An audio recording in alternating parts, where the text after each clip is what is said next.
Thank you. Our next speaker is Mr. Samantha from Tata Power Delhi Distribution. I have seen that you are one of the consumers of Vidrona. We will probably learn a bit more on what you are doing on artificial intelligence. 10 minutes as well.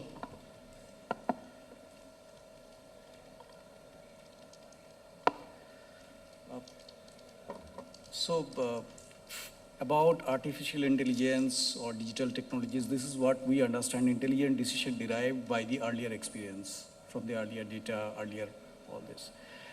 So the way we, in the utility, we look at it, digitization is how you map the manual process by putting sensors or by mapping into the system, and data acquisition and integration. Automation is automate the repetitive process, like from the reading to bill printing, the entire process, automation. Digitalization is how you make the process intelligent by using this intelligence of the system from the earlier experience. And that is what we are talking about. So to keep our perspective, how we look at it and how we think and how we deploy, this is the thing. Now, even if we see this is so simple, this is helping the business, what is holding the digital to accelerate?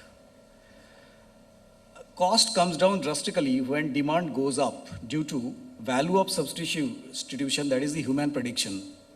All from the earlier data, the way the legacy knowledge of the 30 years of experience or 40 years of experience, that is can be replaced by the artificial intelligence or the predictive analytics on all of the stuff. That is where the value of substitution comes, and that is also from the system.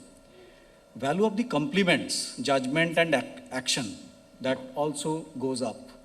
And value of inputs or data, that also goes up. But even if so much of value, like say for example, as on date we are going to deploy, or we have deployed at Mumbai, the chatbot and all other stuff to enable the customer care or call center more effective. More people can go to the, get the services of the utility in an automated fashion. But still, why it is not getting the acceleration? What is holding its adoption? First thing, what we have found, this reason. There is a high resistance to change.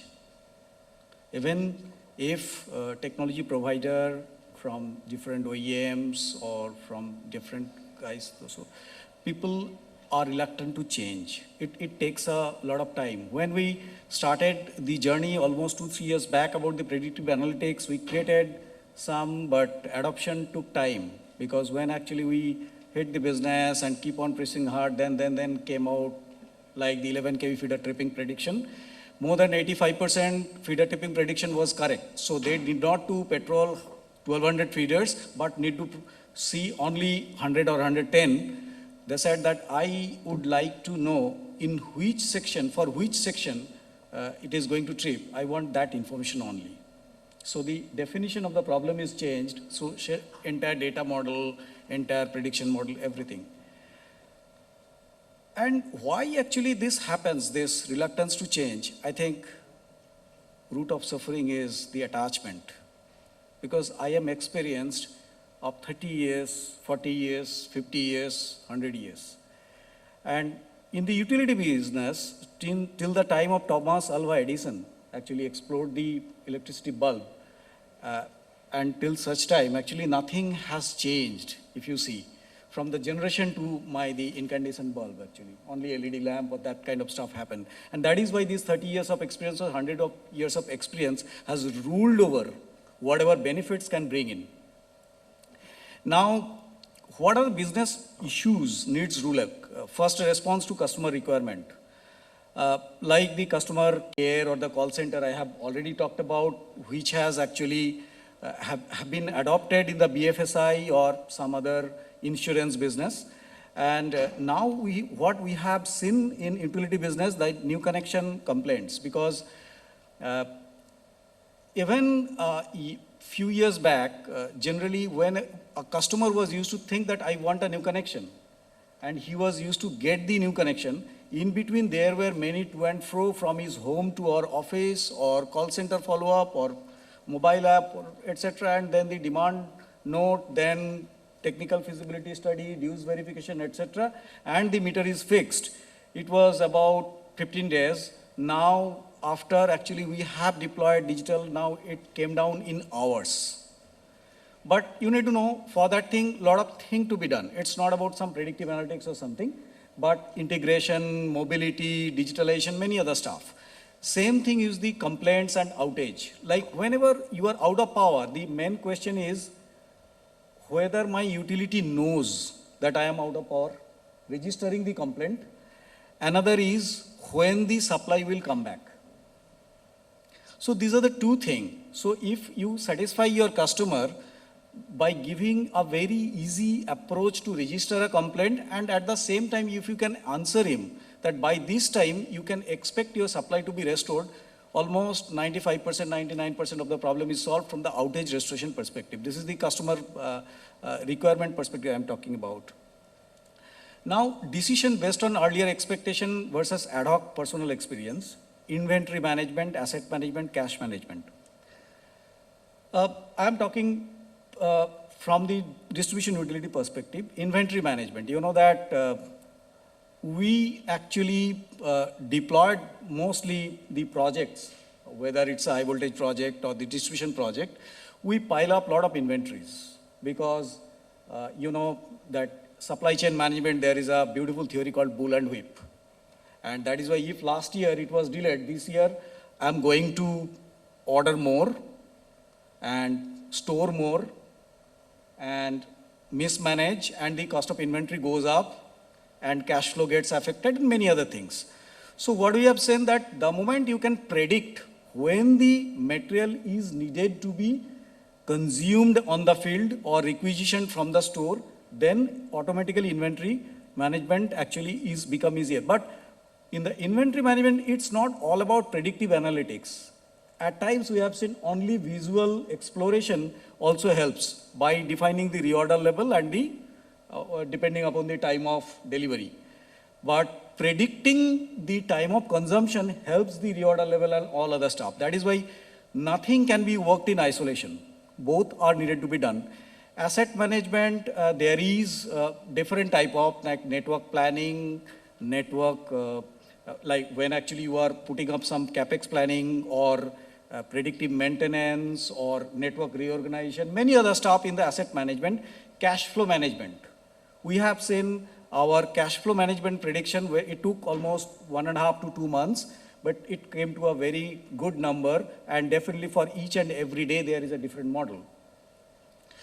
Rule-based versus prioritized based on probability, asset maintenance, collection management, payment default, and many other stuff, that also is giving a very good result. But you know that when actually we have created something, when we went to the business said that I want like the consumer payment default.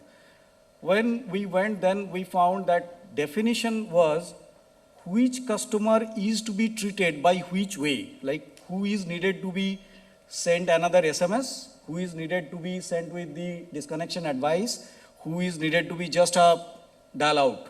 So this type of treatment is to be given. So after the probability prediction, we had to classify also. So depending upon the definition of the problem, the treatment has to be given differently, and then the workflow integration. Workflow integration means in the mobility or in the CRM, how you give that number. The best experience, I think everybody books railway tickets in the IRCTC, right?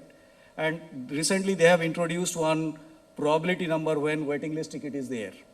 I don't know how many, have you, anybody used it? You got the result? So that's how it is. That is the workflow integration result. So when for the new connection or for the technical feasibility study, we had integrated with the warehouse system, the predictive system with the workflow, then only it happens. And we have seen the result. Now these are the different components of the artificial intelligence. We are working behind this workflow and all other stuff. So we have used almost most of the things, like the NLP, where actually we had used for the sentiment analysis, which is required for the customer care guys, like how to trade differently. Now, this is the result in last 2 years journey on the customer payment default, 11K feeder tripping, load growth prediction, employee attrition. Employee attrition, I do not have any number because HR doesn't share, you know. So customer theft. So almost I have seen 60-70% they said that it is right. But I don't know where from that percentage comes, like whomever actually had resigned but agreed to stay back, whether that number is there or they have taken care at the beginning itself. I'm forced to ask you to conclude. I'm sorry? Could you conclude, please? Yeah. Thank you. So key takeaways or recommendation is awareness, collaboration and reskilling and management sponsorship. Because without these three, we don't think the digital journey for the any business is not going to take up. Thank you. Thank you.